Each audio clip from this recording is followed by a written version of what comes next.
Part 2. I stumbled home in a daze. As I was packing, Bernard suddenly returned. His eyes were bloodshot as he stormed up to me. "Did you sell Jane?" I calmly responded. "I intended to donate it." He immediately let out a sigh of relief. "Everything else doesn't matter, but Jane belongs only to you. No one else is worthy of it." He took out the exquisite ring from the box and placed it back on my finger. If I remember correctly, he had said the same thing to another woman. In the following days, it seemed like Bernard began to sense that something was wrong. He canceled all his work to focus on accompanying me. He gave the family chef time off and personally prepared a lavish meal for me. When he handed me the bowl, his eyes sparkled with anticipation. "Try it!" But I didn't take it. I said, "This bowl is dirty. I won't accept anything dirty." His face instantly changed. "It's not dirty. Just wipe it clean. It's still usable." Watching him frantically wipe it, helpless and flustered, I secretly wiped away my tears.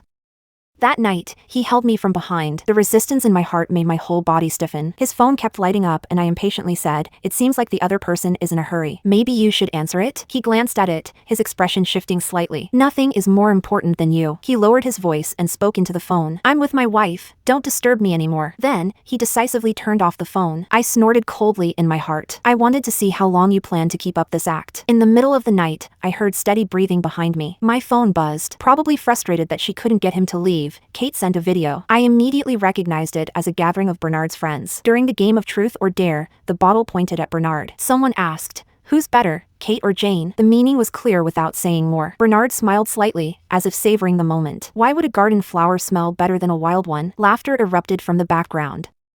"I told you, that little wildcat is intoxicating, didn't I?" Then Kate's message followed. "They say men separate sex from love. You wouldn't naively think his love for you is still that pure, would you?" But what she didn't know was that who Bernard chose no longer mattered to me. Before leaving, I went to the hospital for a checkup before heading abroad. But I ran into Bernard supporting Kate as they walked out of the obstetrics and gynecology department. Kate suddenly looked up and saw me, pretending to be surprised and raising her voice. "Mrs. Yvonne, what are you doing here?" Bernard paused when he heard this, hurriedly letting go of her. Seeing me, the usually composed and calm man seemed to stutter. "Jane, Kate, she suddenly didn't feel well, so I helped her get to the hospital." Kate conveniently made a gagging sound, her voice full of smugness. "Sorry, Mrs. Yvonne, I'm pregnant and Mr. Yvonne is just being considerate of his subordinate." It felt like someone had choked me, my voice tight and strained. "Why is my husband the one who brought you here? Where's the father of the child?" Kate smiled provocatively, her eyes filled with insinuation as she looked at me. "The father of the child is busy with work and couldn't make it, but his money and love are all with me." Seeing I didn't react, she pressed on without mercy. "Since we've run into each other, why don't we invite the father of the child to join us for a meal?" The color drained from Bernard's face in an instant. He rushed in front of me, blocking my way with 3 quick strides. "Forget it, we have something else to do. You go ahead and eat on your own." Kate shot him a quick glance, stamping her foot like a petulant child. "Seems like I'm not worthy of eating with Mrs. Yvonne." With that, she turned and walked away. Bernard was about to chase after her, but when our eyes met, he halted in his tracks. Not long after she left, Kate sent me an ultrasound report. "The child is Bernard's. You must have figured it out already, right? What can I do? He's just too forceful. From now on, it'll be the 4 of us, living together." In the following days, Bernard was always out early and coming home late.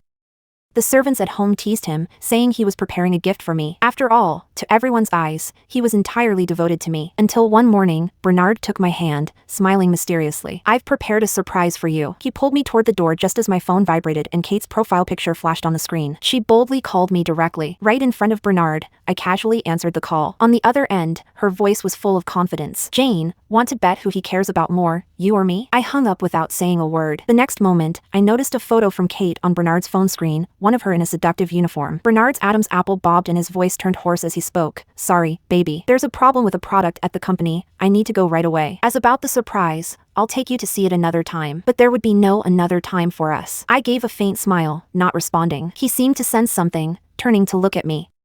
"Wait for me to come back." For a moment, I hesitated, but then I turned and quickly ran to the car. Kate sent a series of photos of her and Bernard together, looking intimate. "You lost again. Even pregnant. I can't stop him." In the last 3 days, Bernard didn't return home and I didn't ask any questions. Perhaps because his phone had been unusually quiet, Bernard continued to send me messages explaining himself. "Baby, I had to go on a sudden business trip for the project. I didn't have time to come home and tell you. I'll make it up to you when I get back." He had been playing both sides for so long that he must have believed his own act by now. I didn't respond. Instead, I burned all the clothes and bags he had bought for me and had someone dig up the flowers I had planted in the yard. Since I was leaving, I decided not to leave behind any traces. While packing my clothes, I accidentally came across the paper stars he had folded for me years ago. Every word on them was filled with affection. "Jane, I'll always love you and my heart belongs to you alone."